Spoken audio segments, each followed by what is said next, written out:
Welcome everybody to another episode of Raw and Unfiltered. As you can see, I have Pope Tony over here and Mr. West as we're going to go through your fan-submitted sex stories like we did in episode 1.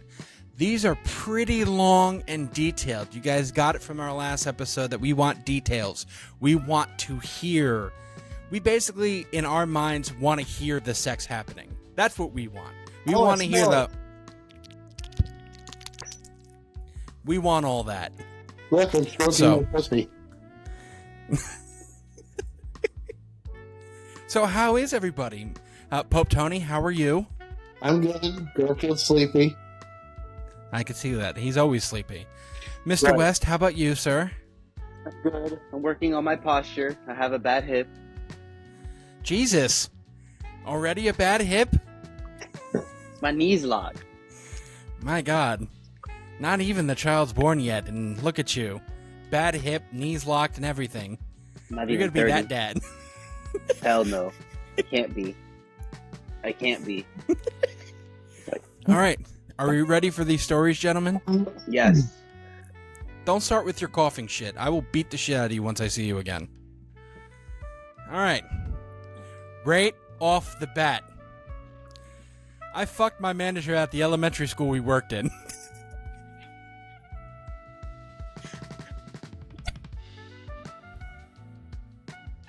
Right off the bat. We used to work for an after-school program at the time. I was dating another guy who was just not good in bed.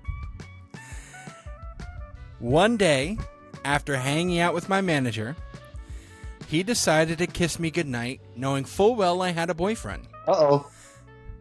The following Monday, we acted like nothing happened at work.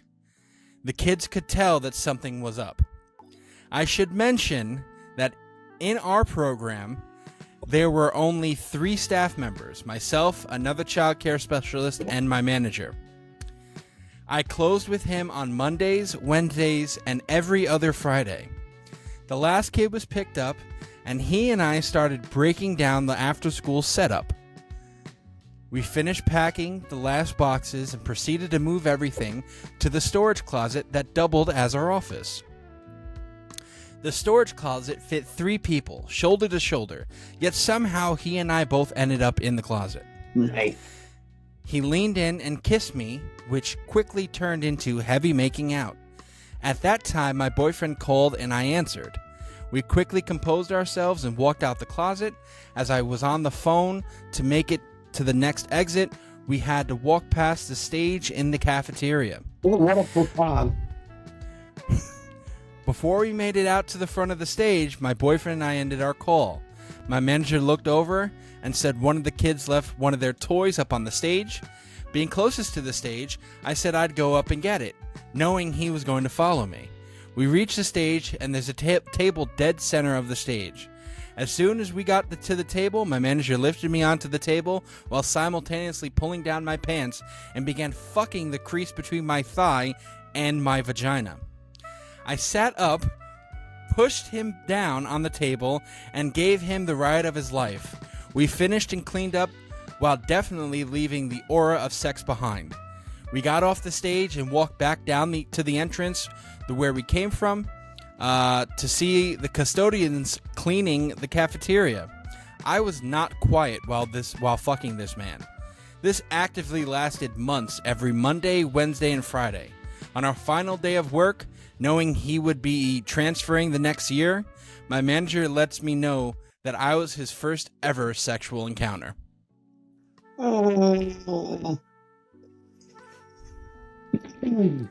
Thoughts on the first story? I will start off with you, Mr. West. That motherfucker is bold for just doing that his first time. Yo, That's right? bold. That motherfucker was bold. He said, I'm going for it. This is my moment, and I'm going for it.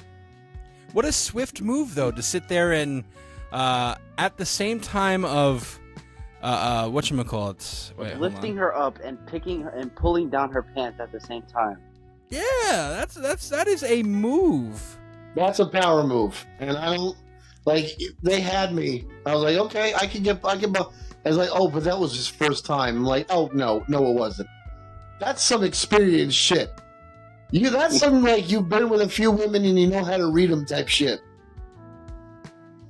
Or he lifts. Or he lifts. That could be a possibility. He might be lifting on only shit. Like, in the world of Me Too, you don't just grab a woman and throw her on top of the chair or the pinball machine or the table and have your way with her. That doesn't work the like pinball that. Machine. See, It did sound kind of rapey. you make out, you make out in the closet. Okay, fine. My friend cute. calls and interrupts. She takes She's the a call putan. because she's a putan. And she's like, oh, I'll go get this thing.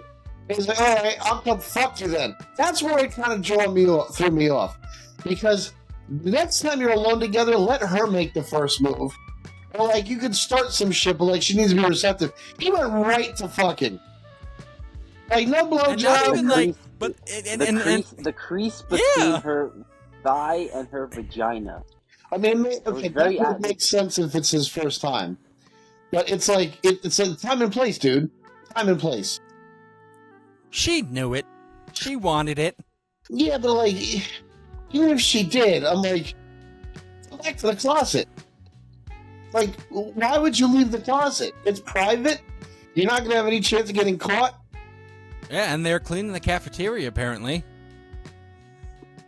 I mean, it's nice that you can. At least it wasn't during school hours. That's Anthony. my thing. I didn't do anything. All right, next story. Yeah, I'm gonna believability. I believe 60% of it. That wasn't his first time. I don't believe that.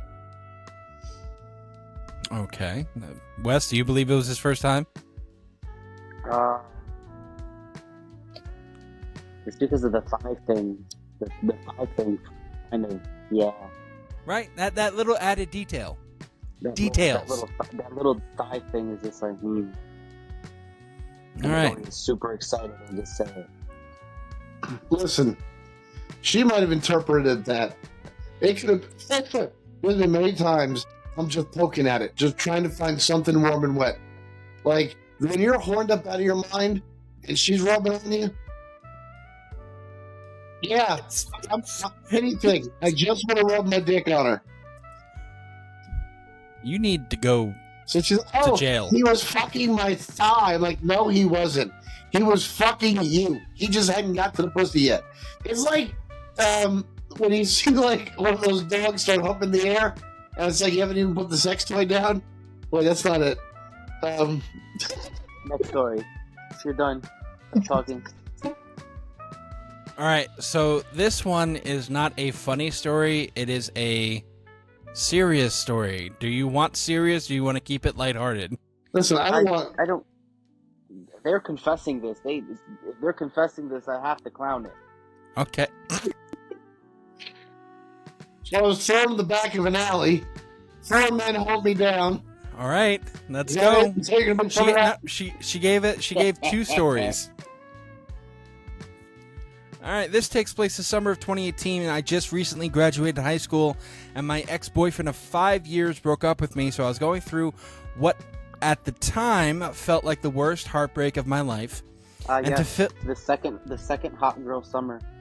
And to fill that void, I went through a thing I like to call my hoe phase, which I'm not proud of. That was the second annual hot girl summer.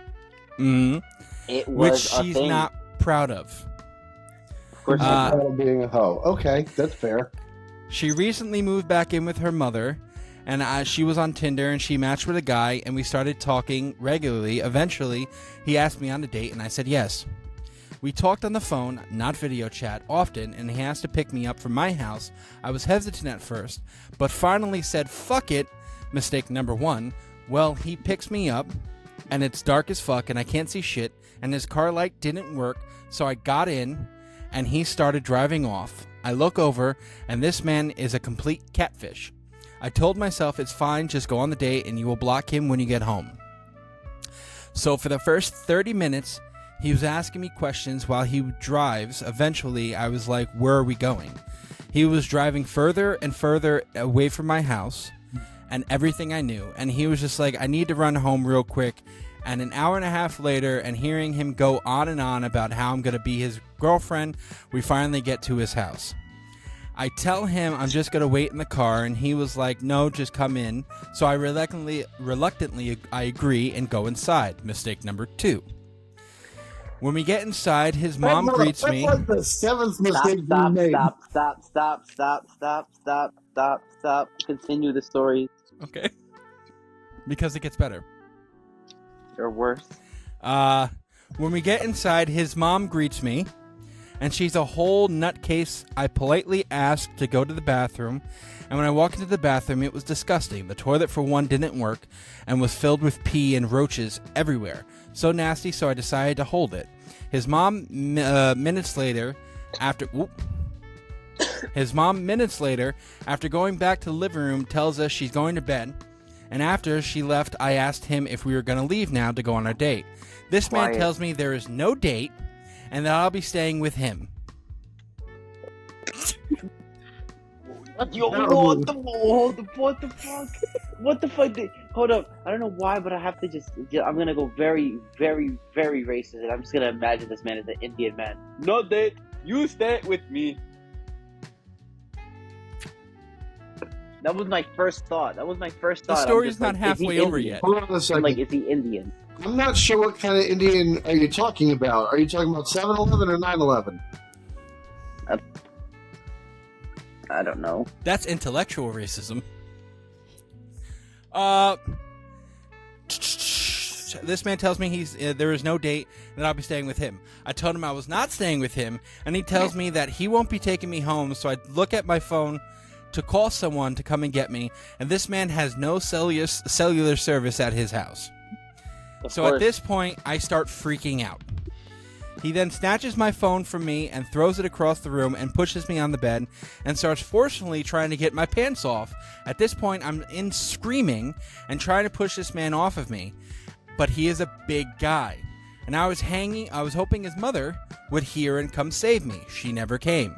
So I'm going to fast forward because some of this is traumatizing, but he's going to fuck me, and this man literally had a micro penis, no lie. My pinky is bigger than his dick on hard. It's so small, he couldn't even get it in. He gets frustrated, then finally gets off of me and lays down on the bed.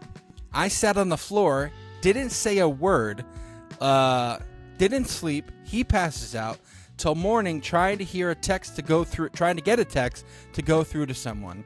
The next morning I beg him to take me home, and he said he doesn't have any money at this point. I worked fast food and only had $20 left in my name, and I gave him the whole $20, and minutes before he dropped me off, I blocked him off of everything. At this time, it was traumatizing. Now, after 6 years has passed, I can laugh at the fact he had a micro penis.